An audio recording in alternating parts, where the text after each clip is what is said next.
ज़मीन है उसके बारे में जो जानकारी आप दिए वो तो सही है। जिससे हम लोगों के साथ कुछ प्रॉब्लम है पर्सनली, जब हम लोग जो फरीक हैं, अब हम जो ज़मीन को जोत रहे हैं आज के डेट में वो हमारे फरीक के नाम से है। हमारे नाम से जो ज़मीन है वो फरीक जोत रहे हैं, तो उसको हम आपस में अगर उसको क्लियर करना चाहें तो उसमें क्या प्रक्रिया से गुजरना होगा? देखिए, खतियानी ज़मीन हो या केवाला वाली ज़मीन हो और पट्टीदार का बंटवारा वाला मामला हो, उसमें यही होता है कि कोई भी खतियानी ज़मीन हो या केवाला वाली पूर्वज के नाम पे केवाला है, तो उसमें जिस हिसाब से आप लोग जोत आबाद कर रहे हैं उसी हिसाब से आप लोग शेड्यूल बना लीजिए, जिसको बंटवारा नामा बोलते हैं। और सभी की अगर सहमति रहेगी, सभी पक्ष का उस पर हस्ताक्षर रहेगा, तो उसके आधार पर सर्वे का काम हो जाएगा। दूसरी बात है कि ये वंशावली का जब उपयोग होगा तो इस काम में वंशावली का भी उपयोग होगा जी। अगर कोई ज़मीन आपके पूर्वज के नाम पे है तो पूर्वज से आपको वो ज़मीन प्राप्त हुई है, इसको प्रमाणित करने के लिए वंशावली चाहिए होता है। और वंशावली के लिए आपको पता होगा कि सरकार के द्वारा नया नियम ला दिया गया है। पहले था कि गांव के जो सरपंच होते थे, आपके जो पंचायत के सरपंच होते थे, सिर्फ वो अपने लेटर पैड पे बना के दे देते थे, वो वैलिड होता था।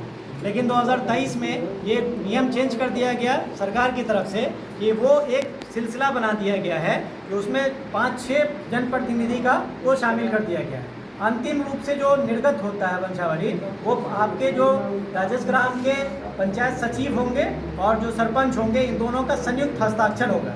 उस पर दोनों लोगों का हस्ताक्षर रहता है। और आपके वंशावली को प्रमाणित करने के लिए गांव के वार्ड सदस्य, गांव के जो चौकीदार होते हैं वो, आंगनबाड़ी सेविका, राजस्व ग्राम के या पंचायत के जो मुखिया होते हैं वो, ये सारे लोग उसको सत्यापित करते हैं। और सत्यापित करने के उपरांत आपके पास वो जाएगा, जो सरपंच होंगे, जो पंचायत सचिव होंगे, वो उसको प्रमाणित कर लेंगे कि हाँ, जो ये सत्यापित करके दिया गया है वो बिल्कुल सही है या नहीं है। और वो अगर प्रमाणित कर लेंगे, प्रमाणित में सही पाए जाते हैं, तो दोनों के संयुक्त हस्ताक्षर से जो ग्राम कचहरी से निर्गत होता है वो वंशावली निर्गत करेंगे और उसके आधार पर सर्वे का काम होगा। वंशावली के बेस पे एक चीज़ और हम बता दें, ये कॉमन क्वेश्चन होता है हर गांव में कि वंशावली में लोग क्या करते हैं। ये आम प्रचलन है हर गांव में, सिर्फ आप ही के गांव का नहीं, हर गांव का ये प्रचलन है कि गांव में जब भी वंशावली बनती है तो उसमें बेटी का नाम लोग दर्ज नहीं करते हैं। ठीक है, सिर्फ इसलिए दर्ज नहीं करते हैं कि बेटी तो ऐसे भी हिस्सा लेती नहीं है, अगर बेटी का नाम दे देंगे तो खतियान में हिस्सेदारी आ जाएगी, ऐसा लोग सोचते हैं।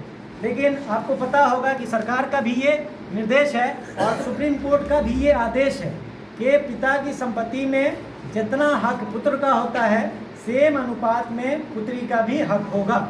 उसको आप ख़त्म नहीं कर सकते हैं, हक को आप हटा नहीं सकते हैं। तो वंशावली में आप लोगों से हम यही अपील करेंगे कि वंशावली में अपनी बहन, बेटी सबका नाम दर्ज करवाइए। अगर वो हिस्सा नहीं ले रही हैं, उनकी शादी हो गई, यहाँ से निकल गई, चली गई, जाके अपने ससुराल में बस गई और वो हिस्सा नहीं ले रही हैं, तो उसके लिए उनसे एक एनओसी बनवा लीजिए। फर्स्ट क्लास मजिस्ट्रेट से एक एनओसी बनता है। अगर आपकी बहन या बेटी जो भी हैं वो सीतामढ़ी में है तो सीतामढ़ी से जाके बनवा लीजिए। अगर वो सीतामढ़ी से बाहर हैं तो उनको बोलिए कि वहाँ के कोर्ट से, फर्स्ट क्लास मजिस्ट्रेट से आप जाके एनओसी बना के हमको बाई पोस्ट भेज दें। और वो बाई पोस्ट जब आपके पास आ जाए तो उसको आप यहाँ पे लगा दीजिए। जैसे ही वो लगा दीजिएगा एनओसी, आप बिल्कुल निश्चिंत हो जाइए कि उस खतियान में आपके बहन बेटी का नाम नहीं रहेगा। लेकिन अगर आप एनओसी नहीं लगाते हैं और वंशावली में नाम दर्ज करते हैं तो वो फिर रहेगा, बहन का नाम रहेगा। बहन का हिस्सा आप ख़त्म नहीं कर सकते हैं। आज मान लेते हैं कि अगर आप अपने जनप्रतिनिधि से मिलकर, आपके मुखिया हों या आपके सरपंच हों, आपके पंचायत सचिव हों, इन लोगों से मिलकर वंशावली से बहन या बेटी का नाम गायब करवा देते हैं, तो भविष्य में अगर आपकी बहन या बेटी क्लेम कर दे, कोर्ट में केस कर दे कि मेरा हिस्सा ये लोग गलत वंशावली बनाकर गायब कर दिया है, तो फिर 420 के फ्रॉड केस में आप फंसेंगे। तो भविष्य का टेंशन नहीं हो, उसके लिए अभी रास्ता है, उस रास्ते पे अमल कीजिए और जो रास्ता बताया जा रहा है उस पर काम कीजिए। न भविष्य में आपको दिक्कत होगी, न वर्तमान में दिक्कत होगी। ठीक है, तो वंशावली के लिए ये चीज़ सब लोग एकदम समझ लीजिए कि वंशावली में सब लोग बहन का या बेटी का जो भी है आपके वंश में, सबका नाम दर्शाइए। ठीक है, नाम छिपाना नहीं। वंशावली के केस में एक और चीज़ हम बता दें कि जो वंशावली आप हमको लाके प्रस्तुत कीजिएगा, जो वंशावली ला के कार्यालय में जमा कीजिएगा, उस वंशावली का अनुमोदन हम अपने स्तर पे भी करते हैं। ठीक है, उस वंशावली का अनुमोदन सर्वे कार्यालय के स्तर पे भी होता है। वो अनुमोदन इसी तरह से होगा कि आपके गांव में आम सभा लगाई जाएगी। आम सभा लगाने के बाद जो वंशावली आप हमको दिए हैं, हम यहाँ से पढ़ के आप लोगों को सुनाएंगे कि फलाना आदमी के द्वारा ये वंशावली प्रस्तुत किया गया है, इतने इतने लोगों को इनका वंशज बताया गया है। आप लोग गवाह के तौर पर ये बताइए कि ये वंशावली सही है या नहीं है। अगर इसमें कुछ छूटा हुआ तो उसका नाम बताइए, नहीं छूटा हुआ सही है तो वो बताइए। आप लोग ये प्रमाणित कीजिएगा उस आम सभा में कि हाँ ये सही है या इतने आदमी का नाम उस वक्त में छूट गया है। अगर छूटा रहेगा तो उसको हम अपने हाथ से लिखेंगे और आप लोगों का गवाह के तौर पर साइन लेंगे।